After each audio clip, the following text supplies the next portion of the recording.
Le temps de la crise après le temps de la paix avec Stéphane Bouillon, qui est SGDSN, secrétaire général de la Défense et de la Sécurité nationale.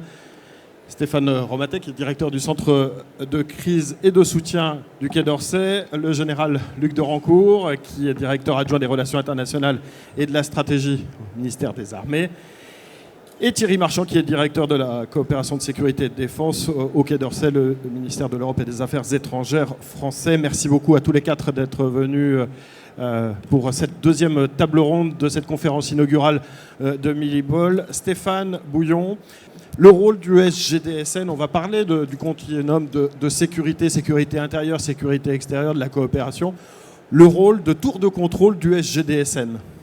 Alors, ce rôle, il a été instauré il y a une petite dizaine d'années lorsque le SGDN est devenu SGDSN, c'est-à-dire qu'il occupe, avant c'était la défense nationale, maintenant c'est devenu la défense et la sécurité nationale.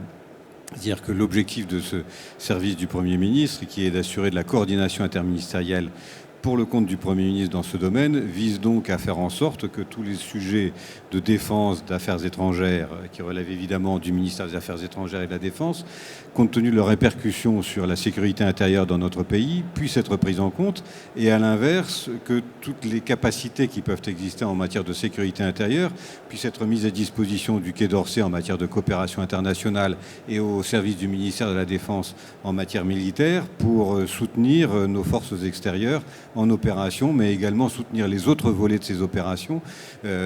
Par exemple, sur les accords de Pau, il y a 4 piliers, dont un pilier de développement économique et un pilier de développement de l'administration. Le Quai d'Orsay et le ministère des Affaires étrangères le ministère de la Défense peuvent aussi bénéficier du soutien du ministère de l'Intérieur sur ce sujet.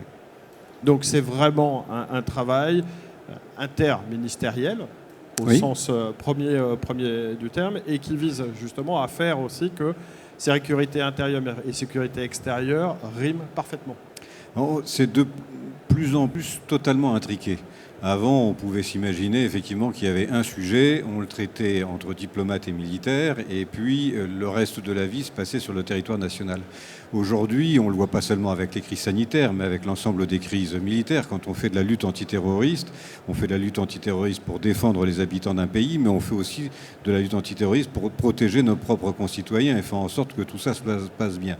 Lorsqu'il y a des sujets géostratégiques sur la planète, on sent immédiatement qu'il va y avoir des conséquences économiques, sociales, sociétales en France, y compris parfois sur le plan religieux. Et donc ça nous oblige à pouvoir travailler en étroite liaison et faire travailler ensemble en étroite liaison tous les ministères, de façon que le renseignement extérieur, le renseignement intérieur puissent être complémentaires et que les actions de défense et de sécurité qui peuvent être menées aient un impact, j'allais dire, partagé et cohérent entre ce qui se passe chez nous et ce qui se passe à l'étranger. Merci. Je vais faire réagir Stéphane Romatet, à qui je vais donner ce micro, après lui avoir débouché la vue. Voilà. Merci beaucoup. Merci pour votre accueil ici. Alors, moi, je dirige un organisme qui s'appelle le Centre de crise et de soutien au ministère de l'Europe et des Affaires étrangères, qui a une double responsabilité. C'est d'abord de prendre en compte toutes les crises qui ont un impact sur la sécurité de nos compatriotes à l'étranger. Et puis, deuxièmement, également de projeter une réponse française, en particulier humanitaire, mais aussi sous forme de programme de stabilisation, lorsque l'État, les autorités françaises, le président de la République, le gouvernement, décident effectivement de répondre à une crise, en particulier des crises humanitaires, des crises politiques, des crises naturelles de toute nature. Donc on a ces deux piliers, la sécurité et la projection d'une réponse française sur des situations de crise à l'étranger. Alors, simplement, juste un petit mot. Nous ne faisons plus de distinction entre sécurité intérieure et sécurité extérieure. C'est en réalité toutes les crises telles que nous les vivons, telles que nous les avons vécues, l'Afghanistan encore récemment, recèle cette espèce de continuum, reflète bien ce continuum qui existe entre la sécurité de notre pays, la sécurité de la nation, et puis notre capacité à pouvoir anticiper et traiter les crises à l'étranger. Aujourd'hui, je crois, il n'y a plus une seule crise dans le monde, donc à l'extérieur de nos frontières, qui n'ait directement ou indirectement un impact sur notre propre sécurité. Et donc, mais je crois que ce sera un des thèmes de notre discussion aujourd'hui, la nécessité évidemment d'intégrer tous les acteurs dans cette chaîne de la sécurité entre l'amont et l'aval. Général Luc de Rancourt, c'est pas le militaire qui dira le contraire, peut-être, après ce que vient de dire Stéphane Romatet, que la sécurité extérieure et ce que la France mène comme combat, en tout cas ce qui se passe à l'étranger, a évidemment des répercussions sur le sol national. Oui, absolument.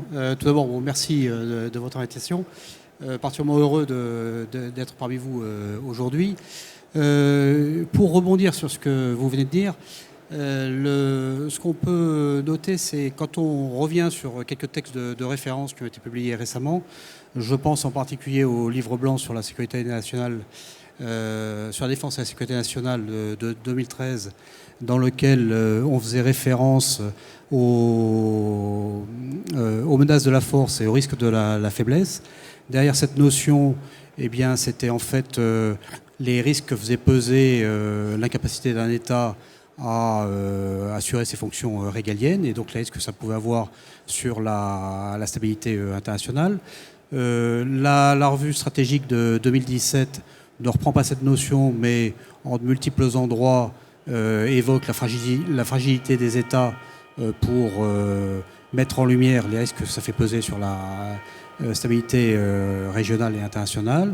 Et puis sur l'actualisation qui a été menée au début de l'année 2021, on note que non seulement les tendances qui avaient été identifiées en 2017 se sont accrues, voire accélérées, mais que en plus, un certain nombre de facteurs qui sont structurels et conjoncturels viennent amplifier ces crises, que ce soit sur les phénomènes migratoires, que ce soit sur les trafics, que ce soit dans le domaine des politiques économiques à la suite de la pandémie Covid-19. Donc il y a vraiment, du point de vue du ministère des Armées, la prise en compte de ce continuum en termes de sécurité, développement et défense. Et évidemment, ça suppose que dans les interventions des armées, quel que soit l'endroit où elles interviennent, on intègre dans les phases de planification, dès le début de ces interventions, dans leur planification, eh bien, tous les aspects qui vont être liés également à la sécurité et au développement. Parce que il y a un vrai continuum de l'extérieur vers l'intérieur. Alors, évidemment, sur la sécurité intérieure des pays qui interviennent à l'extérieur, mais dans ces pays en crise où très souvent les structures étatiques peuvent être totalement désagrégées par la crise, et là il y a aussi cette sécurité intérieure à rebâtir aux côtés des États. Thierry Marchand, merci beaucoup. Vous êtes DCSD, directeur de la coopération de défense et de sécurité et de défense au Quai d'Orsay. Directeur de la coopération des coopérations de sécurité et de défense, c'est bien ça? C'est dans cet ordre-là, sécurité et défense.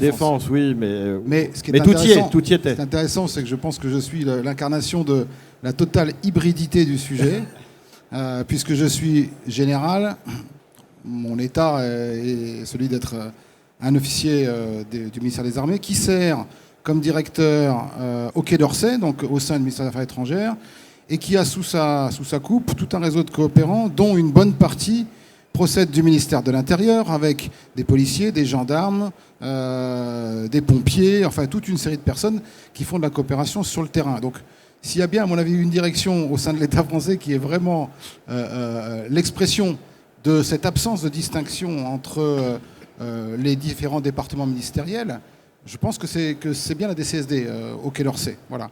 Donc on s'appelait avant d'ailleurs, parce que vous avez donné une petite référence historique avec cette espèce de point d'inflexion aux alentours des années 2010 à peu près.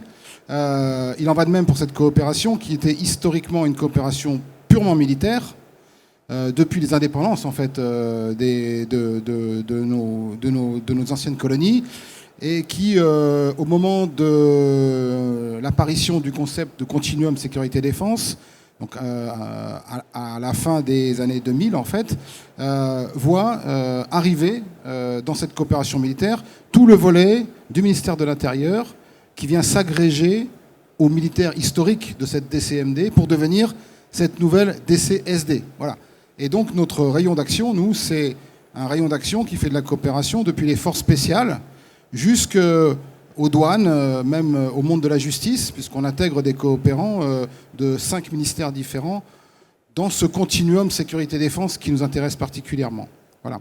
Et à noter que c'est un modèle très original, puisque je n'ai pas d'équivalent en fait dans les autres pays européens, qui en général en fait n'ont pas constitué une coopération intégrée au sein d'un même ministère, mais qui ont gardé des coopérations structurelles à l'intérieur de chacun des ministères de l'Intérieur ou du ministère de la Défense ou des Armées. Alors qu'en France, le génie français probablement nous aura permis en fait de constituer cette direction interministérielle positionnée au sein du Quai d'Orsay.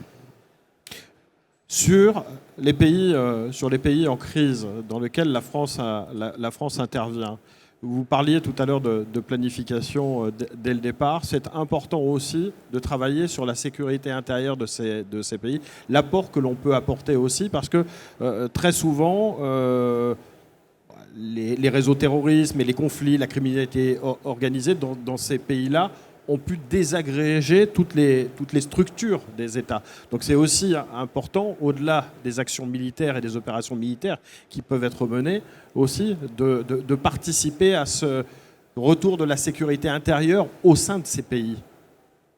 Qui veut intervenir ? Alors ça, c'est une responsabilité que nous exerçons au centre de crise et de soutien. Et nous avons tout un volet de notre activité qui consiste effectivement dans le cheminement de la gestion de crise. Il y a la crise chaude, où nous gérons une situation donnée, politique, sécuritaire. Nous intervenons, nous prenons en compte la sécurité de nos compatriotes. Nous avons ensuite, généralement, dans cette zone, parce que les crises aujourd'hui, elles sont multiformes, elles sont à la fois sécuritaires, politiques, souvent humanitaires, et donc nous intervenons aussi dans la gestion chaude de cette crise en projetant une aide humanitaire, et on le voit en particulier dans le contexte du Covid, avec ce que nous avons fait sur le plan, ce que nous faisons sur le plan sanitaire. Et puis après, il y a le relais qui est pris par le développement, quand il faut redévelopper des nations. Mais entre les deux, entre l'humanitaire et le développement, il y a un segment, c'est ce qu'on appelle la stabilisation. Et la stabilisation, c'est exactement ce que vous venez de dire, contribuer par des actions, par des projets, par des financements au relèvement des services publics essentiels dans une zone de crise. Or, que sont les services publics essentiels ? C'est le retour effectivement de la police, c'est le retour de la sécurité, c'est le retour de la justice, et puis c'est le retour aussi des services publics essentiels que sont l'éducation et la santé. Et donc dans notre mandat, au Centre de crise et de soutien, nous avons cette action de stabilisation. Par exemple, aujourd'hui, au Nord-Mali, nous avons des projets de stabilisation dans la bande sahélo-saharienne, au Levant, dans le nord-est syrien, dans toutes les zones de crise. Nous essayons effectivement de contribuer par nos financements, par notre expertise, en mobilisant aussi les experts dans le vivier de l'État. Nous essayons de monter ces programmes de stabilisation qui font qui sont ce relais vers le développement des nations en situation de crise. Et si je puis me permettre, pour rebondir sur ce que vient de dire Stéphane Ormaté, c'est important parce que ça légitime totalement une intervention qui peut être faite, une intervention militaire pour amener la paix et l'ordre, oui, mais reconstruire quelque chose et faire en sorte que ce pays puisse retrouver de la stabilité, c'est important. C'est ce qui nous permet aussi de travailler avec le niveau européen, de monter de plus en plus des coopérations internationales, avec IUTM en Afrique, avec Takuba également sur le plan militaire, les soutiens également économiques et financiers que l'Europe peut amener dans toutes ses actions de développement, de soutien, de sécurisation des territoires. C'est toute la légitimité que nous avons, nous, Français, mais que nous partageons au niveau européen, pour faire de tout cela une véritable politique européenne qui va concourir au développement de pays qui sont aujourd'hui en difficulté. Et cet aspect-là est extrêmement important parce qu'il nous inscrit dans une vision qui est globale, à la fois la nôtre, celle de l'Union européenne, et évidemment aussi le mandat des Nations Unies lorsque celui-ci existe. Évidemment, en général. Oui, je voulais également revenir sur ce qui était évoqué tout à l'heure dans le cadre de la coalition Sahel, avec les 4 piliers qui sont d'une part la lutte contre le terrorisme, d'autre part le renforcement des armées des pays du G5 Sahel. le retour des services de l'État et enfin le développement.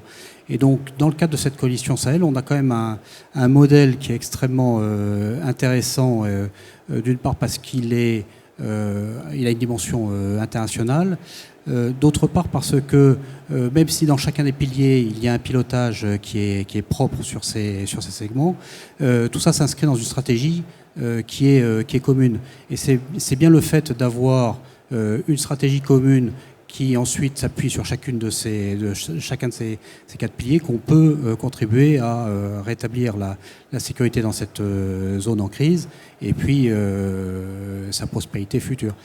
Il y a également un deuxième exemple qui me paraît intéressant, là c'est pour rebondir sur l'Europe, c'est une opération comme l'opération Atalanta, qui est une opération qui a contribué à, je ne vais pas dire éradiquer complètement la piraterie à l'est de l'Afrique, mais qui a des succès qui sont très importants, puisque le niveau de piraterie a considérablement baissé. Et pour y arriver, il a fallu également avoir une coopération avec les services de justice, en particulier pour pouvoir traiter les pirates qui étaient pris lors d'opérations par les navires de l'opération Atalanta. Et donc il y a eu tout un travail de coordination juridique pour pouvoir résoudre ces problèmes compliqués. Donc on voit bien que les discussions, la coordination interministérielle au niveau français et puis au niveau européen sont essentielles pour traiter ces affaires. Marchand. Oui. Avec peut-être quelques exemples que vous venez de prendre qui illustreraient très bien la manière dont aujourd'hui cela fonctionne sur le terrain notamment. Oui, parce que je mets à la place de l'auditoire qui doit se poser quand même quelques questions de savoir qui fait quoi dans ce magma un peu institutionnel. Puisque vous nous avez expliqué déjà ce que vous faisiez. Voilà. Mais c'est vrai que nos actions sont très complémentaires en fait, même s'il est difficile de les incarner sur le terrain. Donc mon premier message, c'est qu'on est quand même une équipe avec chacun des spécialités. Donc le centre de crise a expliqué qu'il était là dans une action un peu d'urgence, etc. Nous, la DCSD, on est plutôt dans le moyen terme. C'est un peu la logique des investissements à 5 ou 10 ans. Voilà. Les armées, elles sont dans le propre registre. Mais tout ça, ça trouve sur le terrain un certain nombre de points communs. Et c'est ces points communs qu'on essaye d'organiser le mieux possible pour faire en sorte qu'on obtienne le maximum de résultats. Juste, par exemple, pour prendre la bande sahélo-saharienne, donc le Sahel, on avait tout à l'heure ici une autorité malienne, donc c'est un sujet qui parle à tout le monde. Sortir de la crise, par exemple, sortir de la crise sahélienne, pour nous aujourd'hui, je prends 3 exemples qui vous montrent un petit peu différentes philosophies d'action ou horizons temporels.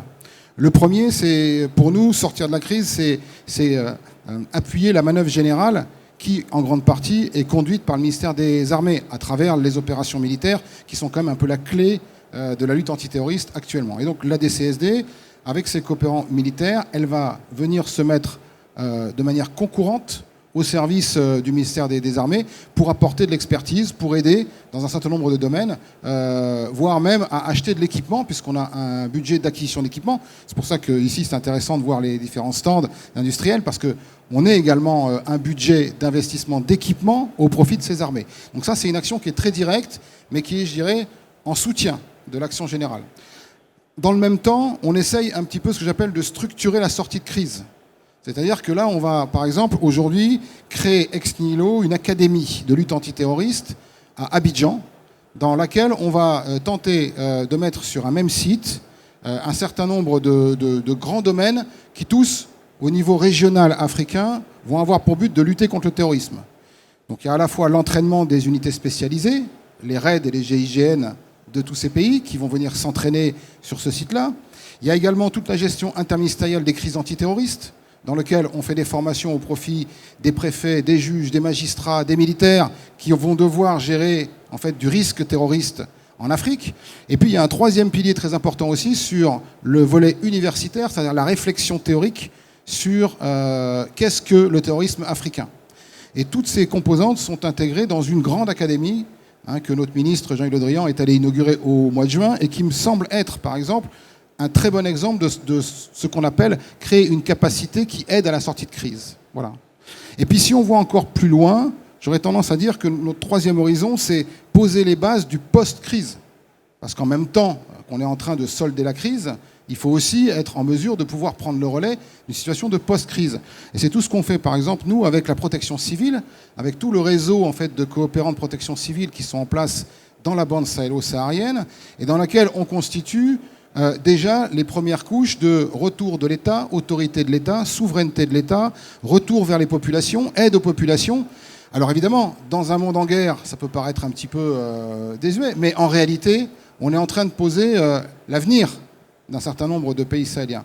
Vous voyez bien qu'à travers cet exemple juste de la BSS, et à travers les 3 exemples que je donne, vous comprenez qu'on est en fait dans une action multiplan, sur plusieurs horizons, et dans lesquels nous tous, on essaye de travailler ensemble. Voilà, c'est un peu ça mon commentaire.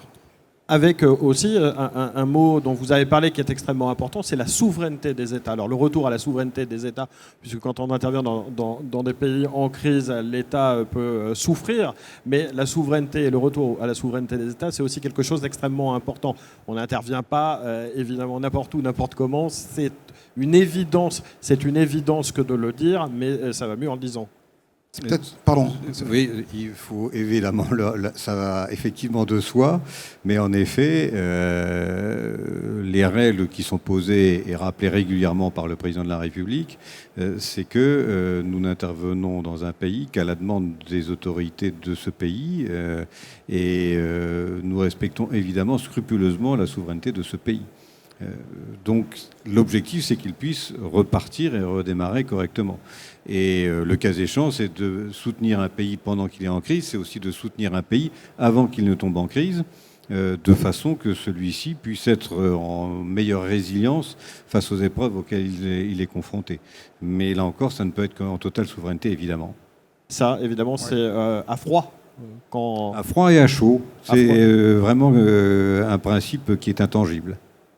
Simplement sur ce point-là qui est important, c'est juste de manière illustrative, nos coopérants dans les pays portent souvent l'uniforme des unités de ce pays-là. Ils sont insérés à l'intérieur des structures du pays partenaire et ils portent l'uniforme. Et c'est un geste qui est à la fois symbolique, mais qui est extrêmement important pour comprendre que nous ne sommes pas en fait dans une émission à l'intérieur d'un système, mais que c'est bien un accord politique qui est organisé et dans lequel le pays partenaire accepte ou nous fait l'honneur que l'on puisse porter son propre uniforme pour l'aider.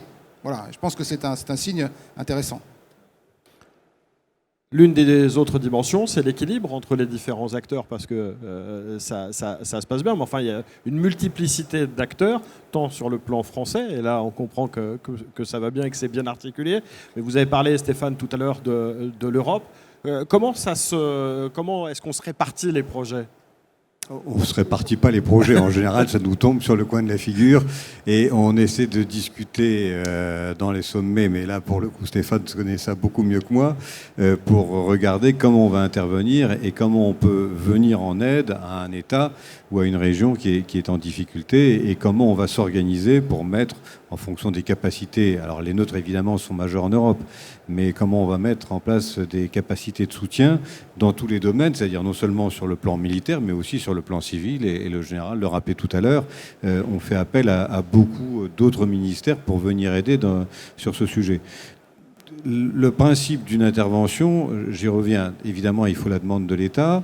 Lorsque il y a une intervention qui est plus forte, il faut évidemment une décision ou une délibération des Nations Unies pour pouvoir intervenir et avoir la légitimité, d'où les MINUSMA, les MINUSCA et l'ensemble des forces des Nations Unies qui sont sur le terrain et qui interviennent au profit de la population de ce pays, mais là aussi dans un cadre juridique qui est très établi. Donc, de la même manière que vous soulignez et le général aussi, qu'il y a une très bonne articulation entre les services du ministère de la Défense, des Armées, du ministère des Affaires étrangères, du ministère de l'Intérieur et le cas échéant de l'Éducation nationale et d'autres ministères, tout ça est bien organisé, bien cadré et s'il le faut, il y a une réunion interministérielle, voire un CDSN qui va cadrer et bien repréciser les choses. Au niveau international, c'est un peu plus compliqué à mettre en œuvre, mais c'est presque la même chose. Au niveau européen, il va y avoir un Conseil européen qui va travailler sur ce sujet, qui aura auparavant été préparé par les ambassadeurs et en liaison avec la Commission. Et au niveau international, les ambassadeurs, là aussi aux Nations Unies, seront amenés à préparer tout ceci. La clé de la légitimité, c'est le droit. Et donc, de la même manière qu'en interne, il faut que nous veillons à bien respecter le droit et à bien cadrer les responsabilités, les attributions des uns et des autres et leur mode de travail, au niveau international, c'est la même chose. Il faut impérativement que tout ceci soit cadré dans le droit, sinon c'est le désordre. Donc, je voudrais juste apporter une précision, c'est que dorénavant, il y a plus de crise, enfin, il y a une multiplicité d'acteurs dans la gestion d'une crise. Et ça me frappe beaucoup dans l'activité qui est la nôtre au centre de crise et de soutien. On a parlé de l'échelon européen. D'ailleurs, très souvent, l'échelon européen, c'est la France, en fait, qui l'exerce, puisque nous évacuons souvent les ressortissants d'autres pays européens. Nous sommes ce qu'on appelle nation pilote dans pratiquement la totalité des cas.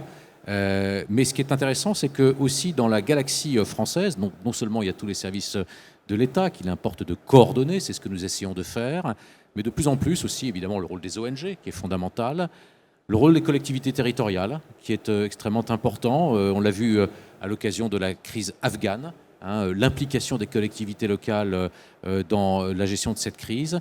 Et j'ajoute aussi une dimension qui est essentielle pour nous et qui devient vraiment, que nous avons totalement intégrée dans nos procédures, dans nos modus operandi, c'est l'intervention des entreprises. De plus en plus d'entreprises aussi, je pense en particulier dans la projection d'une aide d'urgence de la France, à travers en particulier tous les programmes de responsabilité sociale et environnementale, se positionnent sur la gestion de crise, sur la réponse humanitaire. Et c'est la responsabilité du centre de crise d'essayer d'intégrer tous ces acteurs, étatiques et non étatiques. Vous parliez de l'Afghanistan, justement. Alors, est-ce qu'on pourrait justement avoir le sentiment sur la manière dont ça a été, dont ces opérations ont été conduites? C'est un souvenir évidemment très chaud, mais qui illustre bien une grande partie des propos que vous avez tenus jusqu'à maintenant, avec, et on en parlait à la table ronde précédente, des liens tissés en amont, des liens de coopération qui ont permis dans la phase d'évacuation de mener à bien cette phase d'évacuation, mais pas que. Donc voilà, l'Afghanistan est peut-être un exemple justement qui montre qu'il y a ce besoin à la fois de coordination, mais que c'est vraiment multifacette. Stéphane Alors, Stéphane ou Stéphane, c'est assez pratique. Je ne veux pas surtout monopoliser la parole, mais d'abord, on est encore dans la gestion de la crise. Oui. Il y a eu, je dirais, trois phases. Une première phase qui a consisté à anticiper, alors que nous avions le pressentiment, effectivement, de l'imminence de la chute de Kaboul et de la prise du pouvoir par les talibans. Nous avons été le seul État à, effectivement, mettre en place, par anticipation, une évacuation de nos compatriotes, des personnels de l'État, des personnels aussi afghans qui travaillaient pour le compte de l'État. Donc ça, nous l'avons fait effectivement antérieurement, jusqu'au mois de juillet. Ça a été la phase 1. Ensuite, il y a eu la phase 2, la phase Apagan, donc une opération qui a été conduite effectivement avec une contribution extrêmement forte du ministère des Armées et qui a consisté à évacuer les personnels afghans travaillant pour la France, une partie de la communauté française et un certain nombre de ressortissants également d'autres nations européennes. Et nous sommes maintenant dans la troisième phase de l'opération, qui est une phase extrêmement complexe, qui consiste à tenter d'évacuer d'Afghanistan les Afghans dits vulnérables, tous ceux qui, à raison de leur engagement ou leur profession, se trouvent menacés et qui ont vocation à être accueillis en France au titre de l'asile. Donc nous sommes dans cette phase, effectivement, qui implique une étroite coordination avec le ministère des Armées, avec le ministère de l'Intérieur, évidemment, compte tenu des aspects de sécurité, de criblage nécessaire de toute personnalité afghane qui doit être accueillie sur le sol français, une mobilisation aussi de toutes les ONG, de toute la chaîne de l'aval à l'arrivée en France pour la prise en charge de ces Afghans. Voilà, nous sommes dans cette phase-là de la gestion de la crise afghane.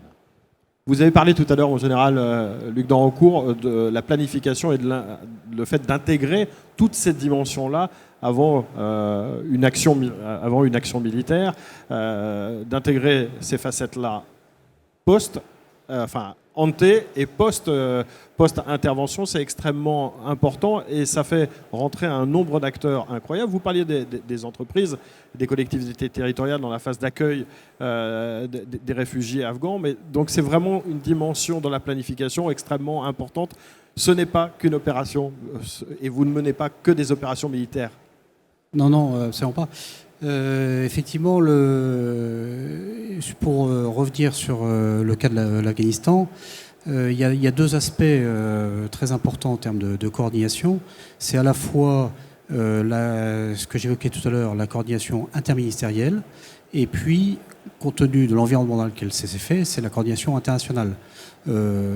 Et donc, ça ne peut marcher dans des situations de crise aussi aiguës que celle-là, avec une cinématique aussi rapide que celle-là, qu'à condition qu'au préalable, les connexions, les tuyaux soient déjà branchés entre toutes les parties prenantes potentielles dans une crise de cette nature-là. Donc ça veut dire que le travail commun qu'on a avec le ministère des Affaires étrangères, de l'Europe et des Affaires étrangères, avec le ministère de l'Intérieur, en amont pour réfléchir à toutes les situations possibles, pour établir des canaux est extrêmement important parce qu'au moment où la crise va surgir, très rapidement, les interlocuteurs se connaissent et donc vont pouvoir travailler de concert ensemble. Et vous avez la même logique avec nos partenaires internationaux parce que, il faut que les états-majors se connaissent, il faut que les détails pratiques qui vont qui vont soit faciliter, soit au contraire rendre l'opération plus difficile, puissent être identifiés en amont. Donc ces aspects-là sont extrêmement importants. Par ailleurs, il me semble que dans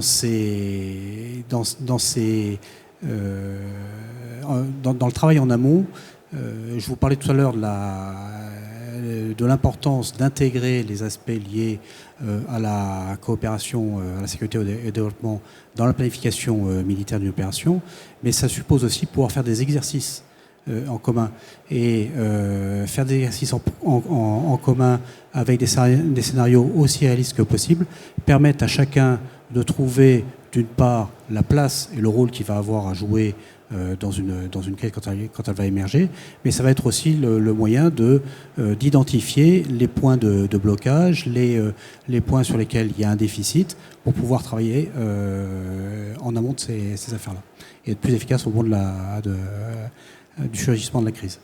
Alors, la planification et aussi le travail de la préparation, les exercices, c'est l'une des missions aussi confiées au SGDSN qui, chaque année, organise un certain nombre d'exercices interministériels et participe lui aussi en tant qu'acteur à d'autres exercices qui sont menés. Organisateur, acteur, mais aussi la tour de contrôle est là. Alors, on fait beaucoup d'exercices, mais en interne, pour ce qui concerne la sécurité nationale, du côté des armées, ils font beaucoup d'exercices, mais en réel et en concret. Donc, ils ont moins besoin, j'allais dire hélas, mais ça dépend, mais en tout cas d'avoir des phases d'exercice de ce type.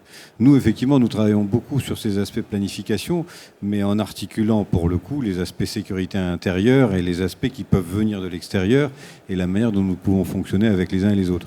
Mais on est organisateur. Les acteurs, c'est les ministères. Le Premier ministre et ses services, ils coordonnent, ils vérifient que tout ça fonctionne bien, que les plans doivent être corrigés pour tenir compte des évaluations et des retextes qui ont pu être faits sur le tout. Il va vérifier effectivement que tout ça fonctionne bien, mais les acteurs sur le terrain, c'est eux. Et c'est eux qui vont mettre en musique tout ceci. Oui, mais la phase de préparation est extrêmement importante. Oui, vous avez raison. La phase de préparation, la phase de discussion avec les uns et les autres, la phase dans laquelle on prépare les éléments de l'exercice, la phase aussi dans laquelle il faut qu'on essaie de prévoir une part à l'improvisation. Ce qu'on vit, y compris avec la crise du Covid actuelle, c'est qu'on est capable de faire de très beaux plans qui se déroulent très bien, comme disait une série télévisée célèbre, sauf que en général, c'est pas comme ça que ça se passe. Et donc, il y a toujours, à un moment ou à un autre, quelque chose qui dépasse. La crise du Covid, on avait un très beau plan anti-grippe. Il a fonctionné une semaine. Le problème, c'est que ça fait 18 mois que ça dure. Donc, après une semaine, il a fallu effectivement qu'on réorganise, qu'on réinvente et qu'on voit autre chose. Les militaires disent toujours, le plan est la première victime de la crise. On l'a vécu et on continuera à le vivre. Ce qui ne nous empêche pas de réfléchir justement à essayer d'avoir une planification qui soit plus souple, plus simple, plus lisible aussi, parce que je rappelle qu'on a 15 plans et 1 millier de fiches qui nous permettent de réagir à tout ce qui peut se produire, mais au contraire qui essaie de cadrer une série de thèmes pour que les services, qu'ils soient militaires ou civils, puissent s'organiser, se coordonner, mais avoir suffisamment de capacité d'improvisation pour faire face à telle évolution ou à tel élément. L'objectif, c'est pas de couvrir 100% d'un scénario de crise qui pourrait se produire, parce qu'on n'y arrivera jamais, et dans ces cas-là, on est engoncé dans un mode de raisonnement sur lequel on n'est plus capable d'innover et de réagir, mais au contraire, il faut pouvoir arriver à trouver quelque chose qui va nous permettre de pouvoir à chaque fois faire réagir les uns et les autres et utiliser les outils qui sont mis à leur disposition. Et c'est toute la réforme de la planification sur laquelle nous sommes en train de travailler, à la fois donc sur des sujets internes, mais aussi sur des sujets internationaux. Adaptabilité, humilité aussi face à l'ampleur des défis et face aux crises qui se multiplient et auxquelles il faut faire face et surtout s'adapter en prenant à chaque fois en compte des dimensions nouvelles. C'est un peu ça aussi.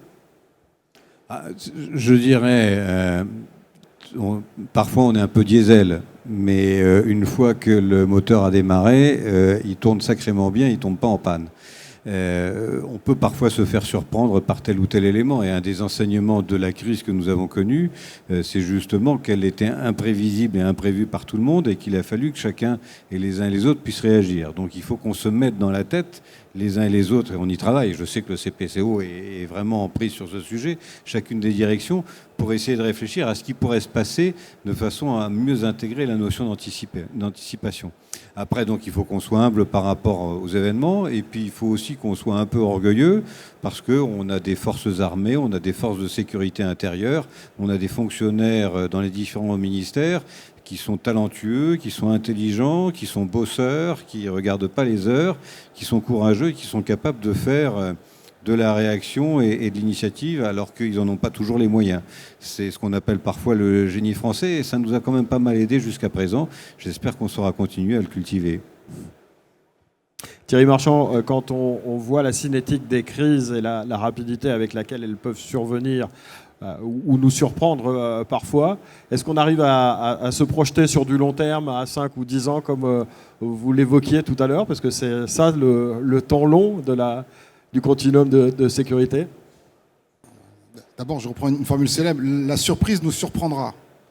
Et c'est de cette position-là qu'il faut partir. Donc ne pensons pas que nous avons plus d'imagination que le monde. Le monde a plus d'imagination que nous. Donc au départ du coup, c'est vrai qu'il faut beaucoup d'humilité pour affronter le décalage entre le plan et puis la réalité. Deuxièmement, peut-être vous dire que 5-10 ans, en fait, c'est pas le long terme. C'est le moyen terme.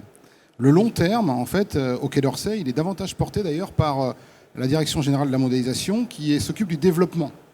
C'est le développement, ce sont les couches de développement qui là vont travailler sur le très long terme, en lien donc avec les ONG, en lien avec beaucoup d'associations, avec l'ensemble des acteurs hein, que Monsieur l'ambassadeur a précisé tout à l'heure. Ça, c'est le long terme. Voilà.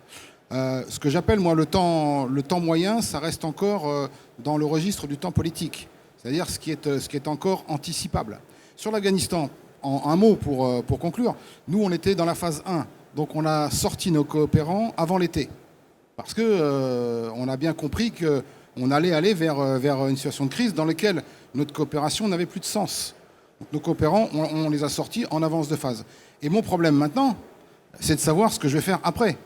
Dans quel angle, par quel angle, selon quel type de modalité, on pourra envisager demain une reprise de coopération potentielle avec l'Afghanistan, dès lors que les conditions politiques seraient réunies pour repartir sur une nouvelle base de coopération, probablement très différente de celle qu'on avait hier. Et puis la deuxième façon de nous adapter, c'est comment, par rapport à cette situation-là, lancer des coopérations avec les pays périphériques. Évidemment, le changement de statut de l'Afghanistan crée au niveau de la géopolitique régionale, des changements assez profonds. Et donc, c'est avec les pays, Tadjikistan ou tous les pays d'Asie centrale, qu'il va falloir réinitier des nouveaux modes de coopération pour prendre en compte cette situation régionale. Donc, on est toujours en fait en ébullition et en effervescence par rapport à la géopolitique. Stéphane Ormater, sur cette adaptabilité. Nous avons une responsabilité qui est extrêmement difficile à prendre en compte, mais c'est dans notre, comment dirais-je, dans le décret d'organisation du centre de crise, c'est que nous avons cette responsabilité d'anticiper les crises de demain. Alors là, c'est un peu la boule de cristal, et donc on passe un petit peu de temps à essayer d'imaginer ce que seront les crises de demain. Moi, je ne suis pas Madame Soleil, hein, mais simplement ce que nous constatons, c'est que elles sont de plus en plus nombreuses et que vous avez un rythme de récurrence des crises qui est de plus en plus élevé. Elles deviennent de plus en plus complexes et au point qu'elles associent, avant c'était simple, vous aviez un coup d'État quelque part, vous évacuiez ou non les communautés françaises. Aujourd'hui, vous avez un mélange de crise politique, de crise sécuritaire, de crise de nos alliances et de crise humanitaire avec des situations de faillite des États dans lesquels nous devons intervenir. Et donc ça veut dire qu'il faut aussi que nous ayons un mode de réaction à ces crises, de prise en compte de ces crises, radicalement différent de celui auquel nous étions habitués. Donc il y a à la fois ce travail d'anticipation des crises, et puis il y a ce travail que nous menons, pas simplement nous, mais c'est toutes les structures de l'État qui interviennent, et évidemment le SGDSN a sa responsabilité de mettre l'État en situation de se préparer à gérer les crises de demain. Et donc ça, évidemment, c'est une question que nous avons en permanence à l'esprit. Comment devons-nous nous organiser pour être en situation de pouvoir gérer les crises de demain? Stéphane, quelle réponse? On y travaille. On est actuellement en train de mettre en place ce qu'on appelle une stratégie nationale de la résilience, qui vise à enregistrer, d'ailleurs en liaison avec ce qui se fait au niveau européen, notamment dans la boussole stratégique, toute une série de circonstances dans lesquelles il faut regarder comment on associe évidemment les services de l'État, les collectivités territoriales, les entreprises privées, comme l'a dit Stéphane, qu'on regarde comment les uns et les autres peuvent aboutir à ce qu'on appelle la résilience, c'est-à-dire le retour à l'état antérieur avant la crise, mais si possible avec un mieux et de meilleures connaissances sur ce qui peut être fait.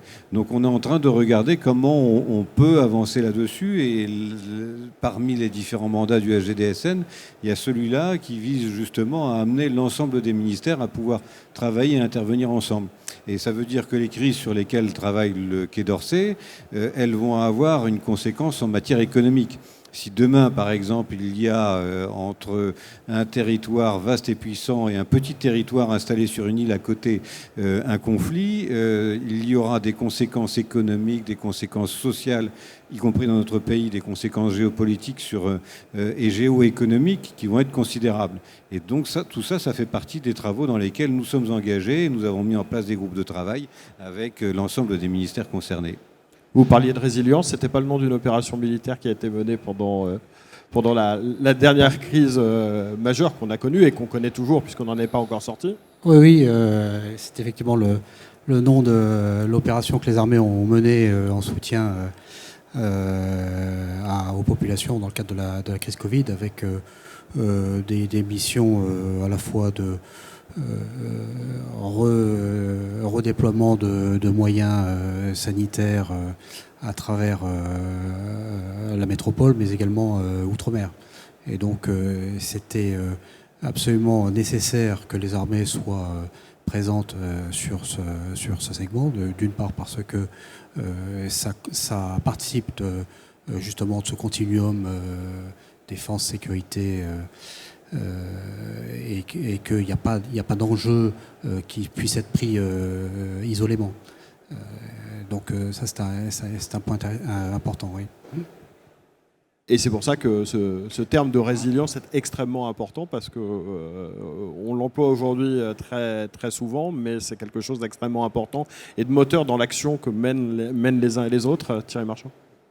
Oui, en fait, je voudrais vous aider à faire la transition avec la table ronde suivante. Oh bah c'est sympa. Il s'est dit il va avoir un problème pour faire la transition. Non. C'est simplement ça va avoir trait avec l'Europe, si je... Exactement, parce que je pense que ça peut facilement aider. prévoir le temps des crises de demain, c'est probablement aussi, moi je le vois dans mon périmètre, hein, c'est considérer que notre vision très nationale, très traditionnelle, et en matière de coopération, on est vraiment dans cette action-là, est progressivement en train de se transformer avec une dose de communautaire de plus en plus forte.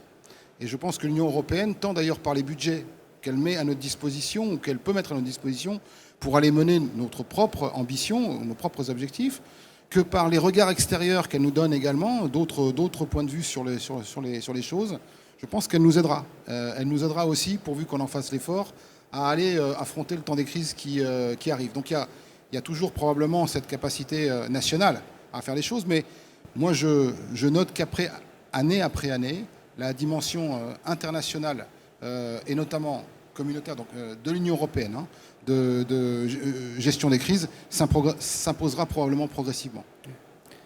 Oui, pour compléter sur ce point-là, dans le cadre de la présidence française de l'Union européenne, donc sur le premier semestre de l'année 2022, il y aura l'adoption de la boussole stratégique. Et la boussole stratégique, parmi les 4 axes d'effort, il y a celui de la gestion des crises. Et donc c'est effectivement extrêmement important parce que cette dimension européenne, et on l'a vu sur l'affaire de l'Afghanistan, où la coopération européenne a été extrêmement difficile. Merci beaucoup, en tout cas. Merci d'avoir fait la transition vers l'Europe. Thierry Marchand, c'est sympa d'avoir fait mon boulot. Non, parce que vous aviez vu que j'étais en train de décliner, c'est ça, il s'est dit, il faut quand même que... Merci beaucoup en tout cas d'avoir tous les 4 participé à ça. Je crois qu'on peut vous applaudir chaleureusement pour vos interventions.